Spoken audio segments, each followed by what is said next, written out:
stupid dog! Alrighty, so I've got a little yellow man following me around. Very Pokemon Yellow-esque. One could argue that this is Pokemon Yellow for cool people, because everyone had an original Game Boy, but only cool people had the Sega Master System. However, this is not without its issues, because it's a tough world out there, you see, and we need to buy armor for our new partner. We need to have an armored cat. And that's costs a lot of money, obviously. So let's go make some money. Let's quit pussyfooting around and just go kill something. You gotta watch out for those sand mouths over there. You don't want to step on those, but I'll show you what happens when you do anyway. It spawns an unbeatable enemy, you see. Look at that. Our attacks do nothing. And what's worse, it shoots a web that entraps you. Don't do anything with that, Rule 34 artists. Why am I talking like that? Don't do anything with that, Rule 34 artists. Anyway, so, what the hell do they call these things? The scorpions are green now instead of red. Very advanced for the time. Sega had to use all the green ink in the land in order to make this game work. Speaking of running out of ink, you know, there was an episode of Adventure Time once where everybody went inside Jake. Not like in a sexual way, but yeah, they went inside of Jake the dog, and they went to Jake World. And since it was, you know, inside of him, everything and everyone was orange, and the people on the internet said, "And thus began the great orange ink shortage of 2013. Okay, by the way, in between episodes I learned a new spell where I can talk to the enemies, do my Eliza Thornberry here and try to chat with the animals. Next turn, of course, we want to rough them up a little first. Show them who's boss. See, there it is.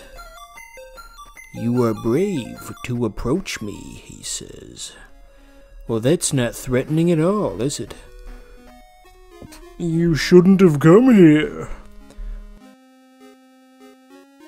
So, thanks to all that grinding, we've got enough money for the cat armor now. So that'll be really useful. It's like the horse armor from Oblivion, except it actually does something. That would have been really funny if I had said that in 2006. Okay, let's get that armor on there. As Jontron says, slap that shit on there with the might of Zeus. Do you think he knew that that flex tape video was going to be the high point of his career? I don't think he did. Okay, before we go, let's just look at this thing. We can't go anywhere, it's locked, but at least you know where it is now, or what it is, rather. Statistically speaking, you're probably about 5 seconds away from turning off the video, so let me just mention that this is the episode where we get to see the first dungeon, eh? That's something, yeah. So before you close off of this to go watch your documentary about the Punic Wars or whatever, just know that that's coming up.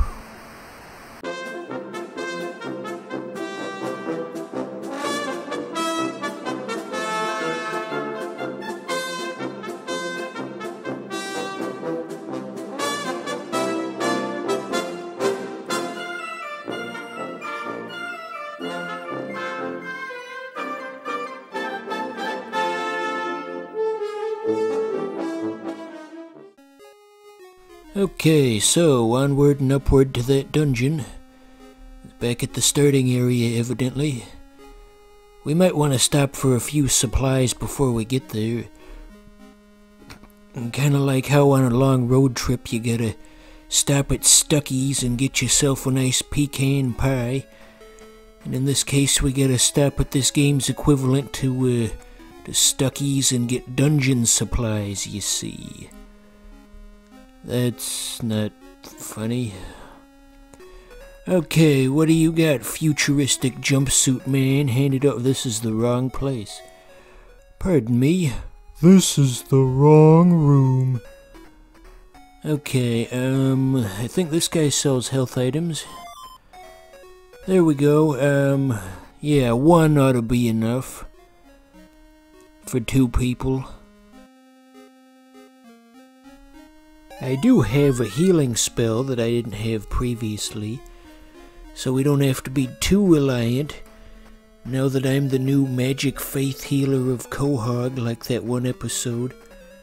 Remember that? It was a Family Guy where they pretended the son had cancer so that they could show him to the executives at NBC, and he'd say, "You need to bring back my favorite show. My son's dying of cancer and he wants to see it more." And then they did. And then they stopped faking him having cancer or whatever, and everyone thought that he had magical healing powers, Peter that is. They were saying, look everyone, it's the magical faith healer of Quahog." Okay, so here's the first dungeon, huh? Bet you're glad you stuck around for this. The immediate problem here that you've probably already figured out is it's very difficult to navigate in here, because everything looks the same as everything else. Just long and hallway-esque. Very easy to get lost in here. So as we go through these 3D mazes, just remember that this came out a full 5 years before Doom. There were some absolute maniacs working at Sega. They were so completely ahead of what everybody else was doing, and nobody even knew. Oh, there's a dead end. That's unfortunate. But yes, 5 years before Doom, and probably 10 years before that famous Windows screensaver that was very reminiscent of this. For those of you who had computer classes in school, maybe around 2000, 2001-ish, there was that famous Windows screensaver. Yeah, let's just put up an example of it. Yeah, see, look at that. Isn't that nostalgic to a very specific audience of people, and probably nobody that's watching this? But I remember it at least. As the nostalgia critic says, I remember it, so you don't have to. Are we making any progress? I legitimately can't tell. Surely we've achieved something with all this wandering around.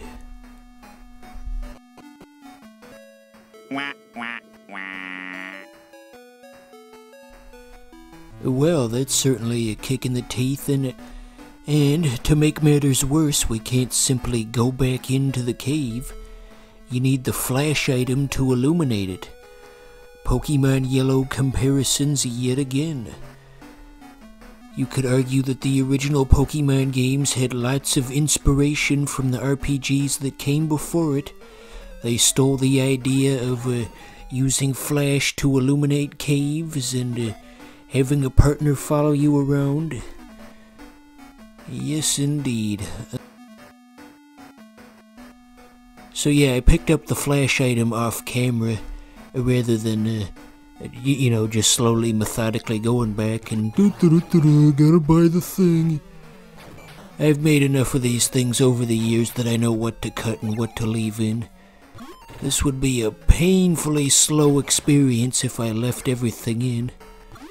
What kind of fucking idiot would just leave absolutely everything in every episode that they make? All the grinding and all the filler? Who would do that? That wouldn't be worth watching. You know, trying to tackle this dungeon without any kind of guide or walkthrough or map is something of a fool's errand.